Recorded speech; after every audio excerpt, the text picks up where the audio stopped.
Hey, what's going on, everyone? This video is for core and more. No. This video is for your core, okay? I have one exercise and I want to show you how to progress all the way up to a plank slide into a push-up. But we're going to start with the plank first, and then I'm going to show you how to rock back and forth, and then we're going to go right into the progressions and what you can work your way up to and test your core and see where you're at. All right, let's roll. All right, everybody, we're gonna start things off with the plank rock, but before we start, I wanna give you a couple of cues that I use to help with my clients. So we're gonna freeze it right here so we can go over it. For that plank setup, we wanna make sure that we're creating tension the whole time. And we're gonna do this by driving the shoulders, elbows, and hands into the ground and making sure they're in a line. We're trying to crack the ground apart by pushing out and up.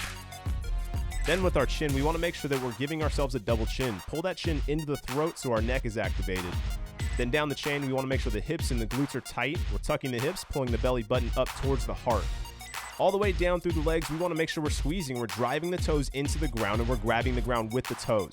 This is going to be crucial because as we start moving, we need those toes to be able to hold us and push us forward and back. Then to make sure we have the upper body engaged, we want to drive the hands into the ground as well as the elbows, and we're going to push ourselves away from the ground, and then we're going to use our lats to pull us and push us forward and back along with the arms and the shoulders. Once you grasp that move, then you can go onto the tiptoe plank. And for this, I apologize, it was the only one I got. I got dog bowls and beds and dogs coming in the shot, but you could see my toes. We're walking forward, we're grabbing the ground, we're walking back. As I'm moving, I'm also driving my arms into the ground to keep myself stable from the upper body as well. But we also want to pay attention to the hips here.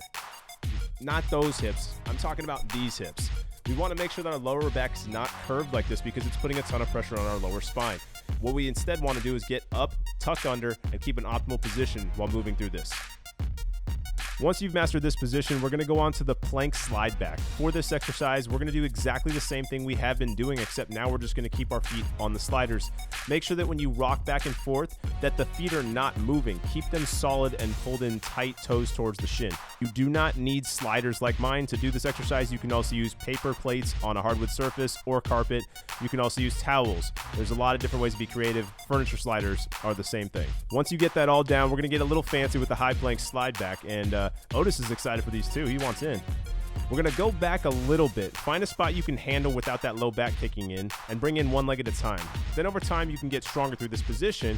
You can see how far you can go down and then challenge. See how far back you can go and then how much you can pull yourself forward. Then we're going to add in one more element, and that's just going to be adding a push-up in at the end. So we're going to do everything the exact same, maintaining great posture, pulling ourselves forward, creating tension, and then driving up and holding all the way through that push-up. Good luck, you guys. If you like this video and you want to see more, hit that subscribe button.